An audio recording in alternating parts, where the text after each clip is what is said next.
Hello students, आज आपण commercial crops या सेकंड चॅप्टरमधील सेकंड क्रॉप अभ्यासणार आहोत. यामध्ये सेकंड, थर्ड आणि फोर्थ क्रॉप हे फ्रूट क्रॉप्स आहेत. First mango, then banana and last one is संत्रा, मँडेरियन ऑरेंज. तर आज जे आपण पाहणार आहोत कमर्शियल क्रॉपमधलं दुसरं क्रॉप मँगो फ्रूट क्रॉप आहे. किंग ऑफ फ्रूट, फळांचा राजा असं पण त्याला म्हणतो. त्याचं cultivation, botanical name, to harvesting, pest, diseases, yield इथंपर्यंत आपण पाहणार आहोत. पॅटर्न सारखाच आहे पूर्वीच्या पिकांप्रमाणे, परंतु काही मुद्दे फ्रूट क्रॉप्समध्ये वेगळे असतील तर ते तुम्ही लक्षात घ्यावेत. बघूया chapter number 2 commercial crop mango.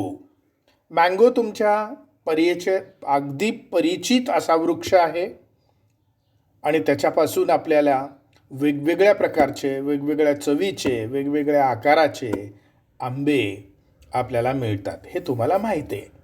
तर बोटॅनिकल नेमपासून आपण सुरुवात करूया. Botanical name Mangifera indica.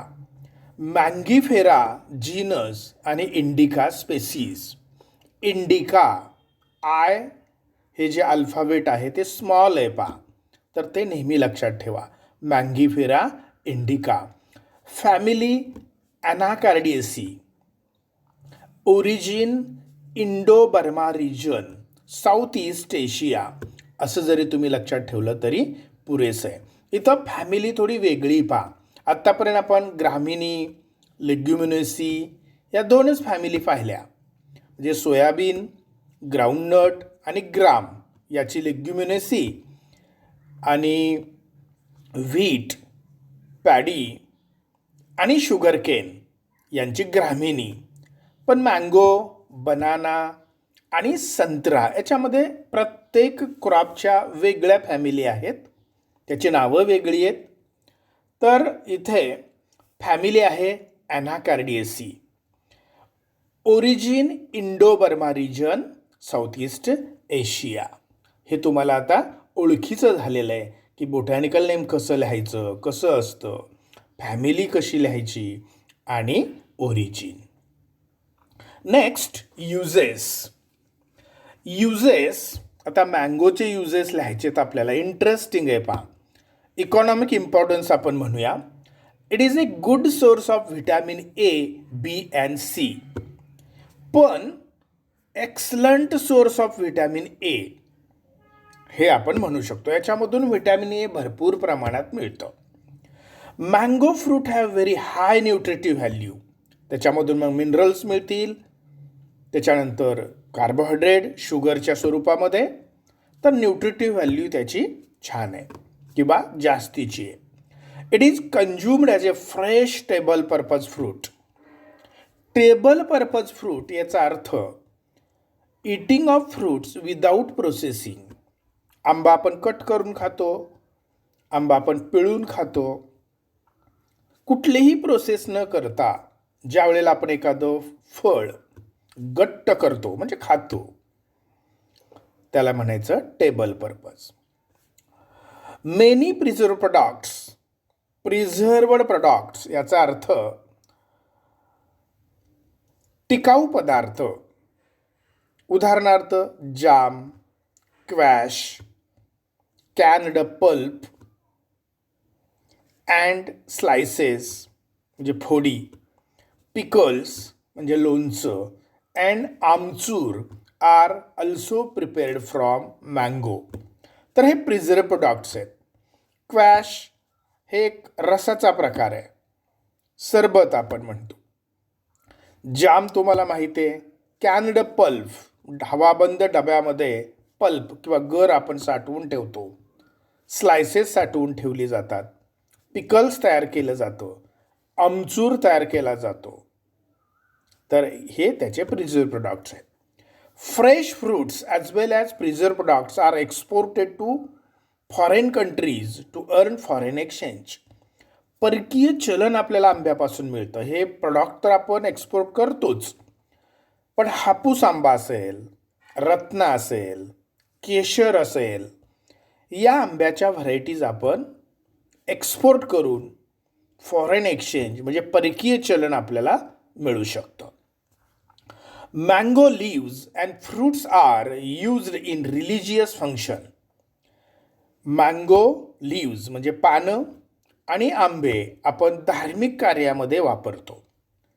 Tannin is extracted from bark and used in various industries.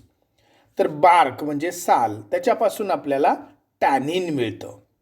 तर हे झाले त्याचे uses. Next, soil. Mango can grow on various types of soils from alluvial to lateritic soils. Lateritic soil म्हणजे कोकणातील जमिनी, red soils, तांबड्या जमिनी, की जिथं आंबा चांगला येतो. म्हणजे देवगडचा हापूस, रत्नागिरीचा हापूस आपण म्हणतो, तर तिथे लॅटरॅटिक सॉईल आहेत. आणि आपल्याकडे गाळाची, पोयट्याची जमीन, की ज्याला आपण ॲल्युवियल सॉईल म्हणतो, अशी जमीन मँगोला मानवते. It prefer slightly acidic soil. थोडासा pH 6 असला तरी चालतो. It prefers slightly acidic soil. It should be well drained. Deep loamy soil which is rich in organic matter. पाण्याचा निचरा होणारी असायला हवी. त्याचबरोबर लोमी सॉईलसुद्धा चालू शकते. शेतामध्ये किंवा सॉईलमध्ये सेंद्रिय पदार्थाचं प्रमाण जास्त असलं पाहिजे, तर आंब्याचं उत्पादन अगदी चांगल्या प्रकारे घेता येतं. दी pH range should be 5.5 to 7.5. पहा, आपण 6.5 किंवा 6.5 to 7.5 आत्तापर्यंत लिहिलं, पण इथं 5.5 आहे म्हणून अगोदरच लिहिलेलं आहे mango prefers slightly acidic pH किंवा ॲसिडिक सॉईल. तर हे झालं सॉईलच्या बाबतीत. Climate, it is a tropical crop. हे उष्णकटिबंधीय पीक आहे. It requires warm and dry climate. उबदार आणि कोरडं हवामान लागतं. Optimum temperature range is 24 to 27 degree Celsius. जसं उसामध्ये 30 ते 35 लिहिलं, तसं इथं 24 ते 27 डिग्री सेल्सिअस तापमान हवं आहे. It can do well in an area of average rainfall 250 centimetre. Centimetre underline. आतापर्यंत आपण मिलीमीटरमध्ये पाऊस लिहिलेला आहे. इथं ॲव्हरेज रेनफॉल सेंटीमीटरमध्ये आहे म्हणून आकडा कमी आलेला आहे, 250 सेंटीमीटर. ब्राईट सनी डेज म्हणजे तीव्र सूर्यप्रकाश अँड लो ह्युमिडिटी, कमी आर्द्रता, are ideal for mango cultivation. म्हणजे चांगला सूर्यप्रकाश आणि ड्राय क्लायमेट, कोरडं हवामान, हे आंब्याला मानवतं. हे तुम्ही लक्षात ठेवा. तर हे झालं सॉईल आणि क्लायमेट. आता प्रपॉगेशन. एक लक्षात ठेवा विद्यार्थिनींनो, फ्रूट क्रॉप्समध्ये प्रपॉगेशन हा मुद्दा अतिशय महत्त्वाचा आहे. तिथं तुम्हाला स्टार आणि IMP असं लिहावं लागेल. अतिशय महत्त्वाचा भाग आहे प्रपॉगेशन. प्रपॉगेशन याचा अर्थ अभिवृद्धी, प्रजनन, की तुम्ही आंब्याची लागवड कशी कराल. तर कुठल्याही फ्रूट क्रॉपमध्ये 2 प्रकाराने आपण अभिवृद्धी करतो. एक सेक्शुअल रिप्रोडक्शन ऑब्लिक सीड प्रपॉगेशन, बिया लावतो. आणि दुसरी गोष्ट असेक्शुअल प्रपॉगेशन ऑब्लिक व्हेजिटेटिव्ह प्रपॉगेशन म्हणजे कलम करतो. लक्षात आलं. तर इथे मँगोच्या 2 पद्धती दिलेल्या आहेत. एक sexual method, that means by using seed, कंसामध्ये स्टोन लिहिलेलं आहे. स्टोन याचा अर्थ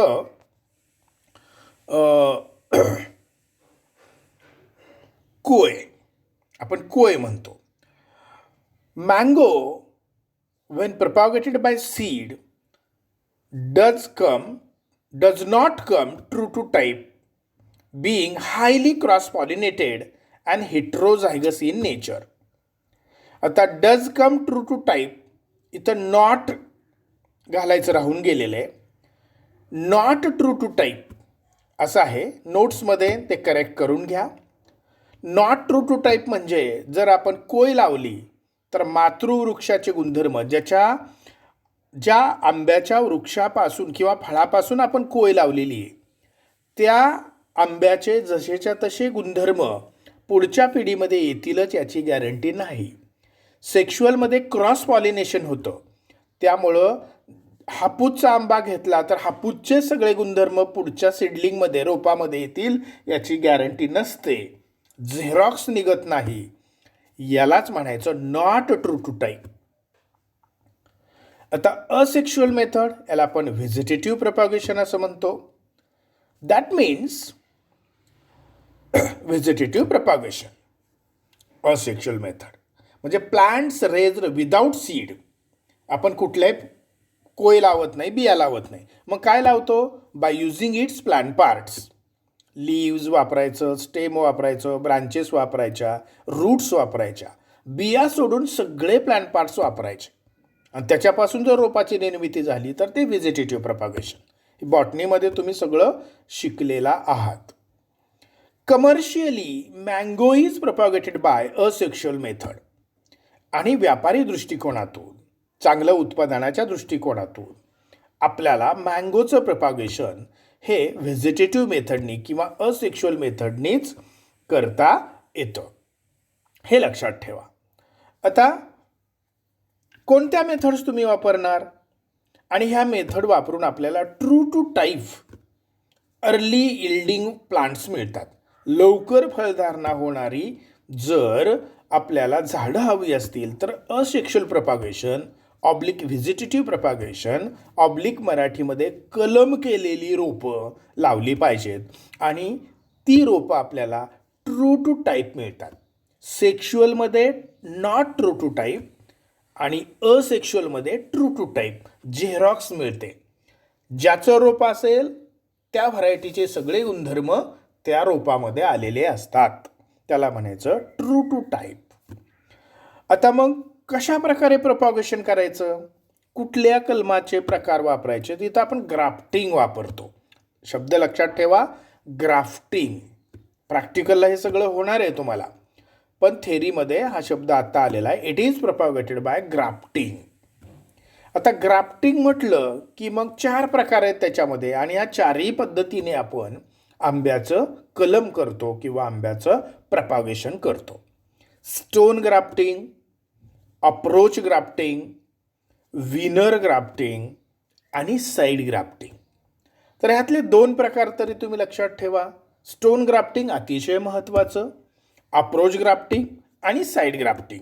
ह्या 3 ग्राफ्टिंगचे प्रकार आंब्याशी रिलेटेड प्रॉपगेशन हे तुम्ही लक्षात ठेवायला हवं, कारण हे ऑब्जेक्टिव्हला विचारलं जातं. How mango is propagated? तर mango is propagated with the help of grafting. कलम एक प्रकारचं. Types of grafting, stone grafting, approach grafting, veneer grafting आणि साईड ग्राफ्टिंग. तर विद्यार्थिनींनो, आज आपण हे पहिलं फ्रूट क्रॉप कमर्शियल क्रॉपमधलं अभ्यासलं. Mango, Mangifera indica, family Anacardiaceae. त्यानंतर origin Indo Burma region, south east Asia. त्याची युजेस पाहिले आपण.